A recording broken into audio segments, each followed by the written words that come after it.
When the monstrosity rose, they formed a semicircle around it, an assortment of men in heavy coats, wolf-like in their mien. Mute, they seized me by the lapel and gazed into my eyes, lecturing with nothing but the intensity therein.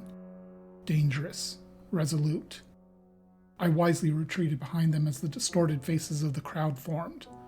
I recall little else of that night, the wickedness clouding my memory, but I remember the tavern setting to flame, and the unearthly cries when they drew their long knives. Hello, this is Kyle, also known as AlienTube. Welcome to my channel and a review of this custom-made Bowie knife inspired by Bram Stoker's Dracula. So first off, this knife was designed by my friend Brother Nathaniel. Check in the description for a link to his YouTube channel. He commissioned 3 different versions of this knife from the Pakistani bladesmith Gulzar Ahmed. I apologize for my pronunciation. After Mr. Ahmed crafted the knives, he sent them to Brother Nathaniel, who then gifted this one to me for this review. Thank you, Brother Nathaniel, for your generosity. So there's a lot going on with this Bowie knife, but let's start with the lore behind it. Brother Nathaniel has crafted the Lodge, a fictional guild of monster hunters known as Seekers, and with it a large number of custom weapons he's designed and had made. I've included a link in the description to where you can read more if you're interested. Now, the Vampire Killer Bowie knife fits into the Lodge's equipment when Seekers need to keep a low profile, hunting monsters in more civilized places, such as cities or villages. A robust Bowie knife is a lot more easily concealed than a sword, warhammer, or the like.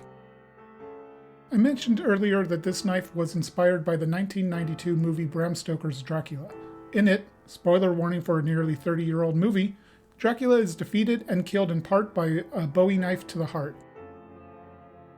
Most of our pop culture about vampires implies it requires a wooden stake to the heart to kill them, but there's actually a lot of references to impaling the heart with any material and then beheading the vampire. This Bowie knife was designed to handle the impaling while still maintaining the ability to cut. So let's take a look at this knife, starting with the hilt.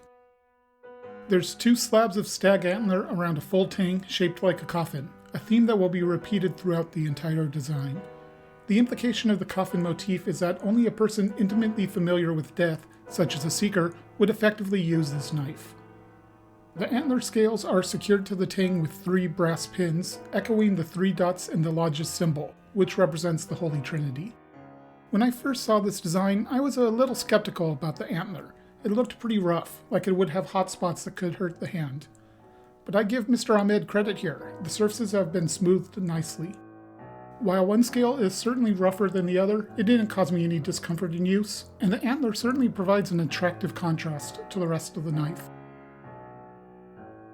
The tang and integral butt cap are blackened, which, aside from being visually striking, is nice in that it should help protect them from developing rust. The butt cap shape is reminiscent of a gravestone, and it's designed to be stout enough to handle being hammered on to drive the knife into the wicked heart of the Nosferatu. You could also use it as a pretty nasty striking point if desired. With a thick, blackened crossguard in the shape of a coffin, this Bowie provides quite a bit of hand protection. The blackening across the entire hilt is very even and looks fantastic. The fit of the blade to the guard is perfect. The Vampire Killer comes with a wood core leather-wrapped scabbard with both a chape and collar which are blackened. The Lodge's symbol is subtly cut into the leather, enough to be seen, but it doesn't call attention to itself.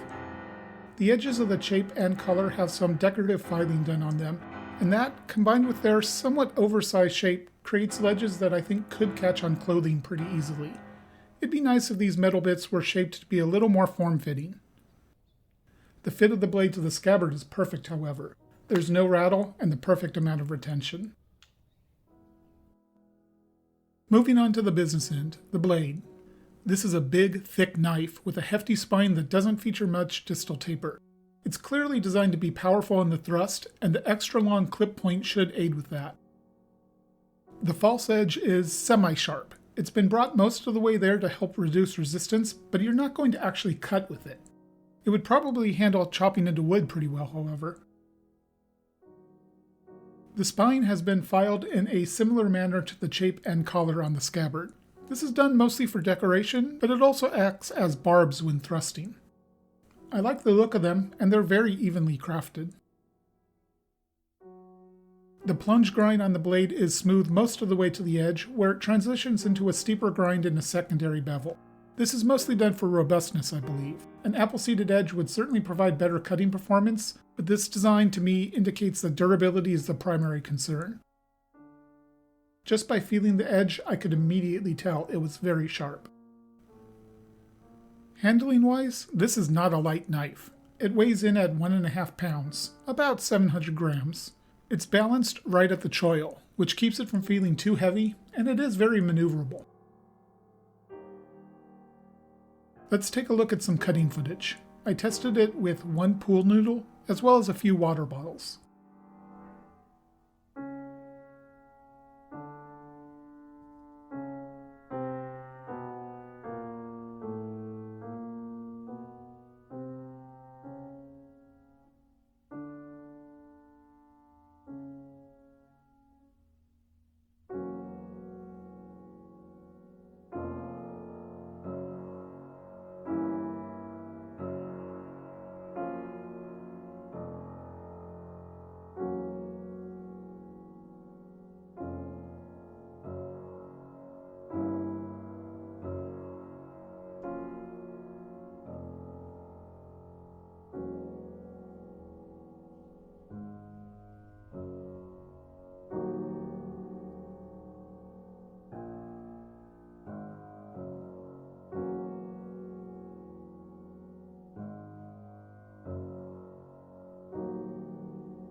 So overall, for a thrust-centric blade, I think the Vampire Killer did pretty well there.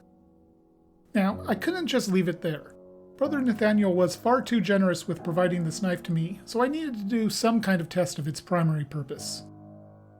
So I've got here pork roast, dinner tonight, and I figured let's see what would happen when I stab it.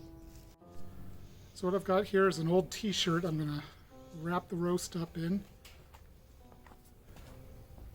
Put it on this palm tree, which has some give to it. So when I stab into it, it's not going to just be completely stable. It's going to have some give, just like if you were stabbing into a person. At least that's the idea. It's not going to be an exact analog here.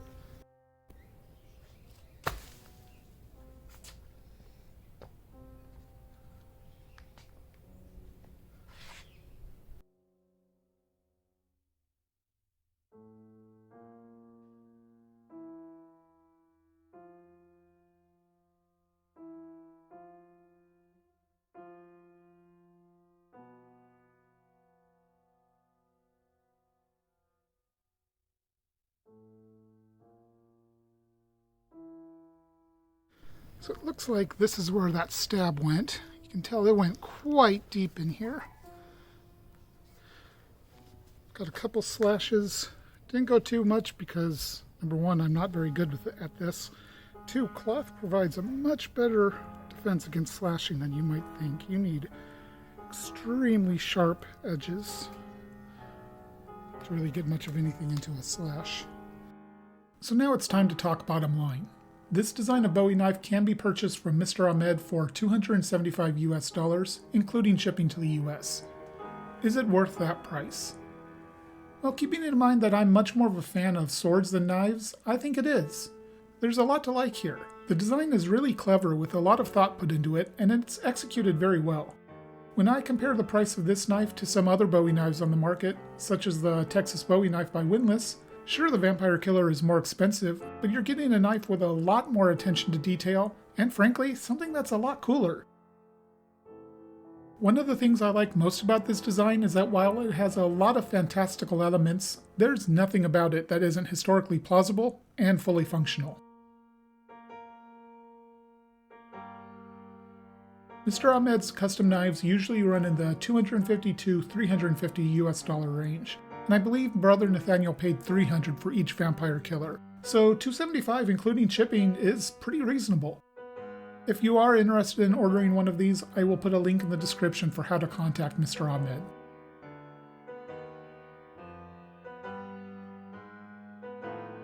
And that's going to wrap up this review. Thank you for watching, and once again, a special thank you to Brother Nathaniel for his incredible generosity. Until next time, Alien 2'd out. 2x2 hands of blue.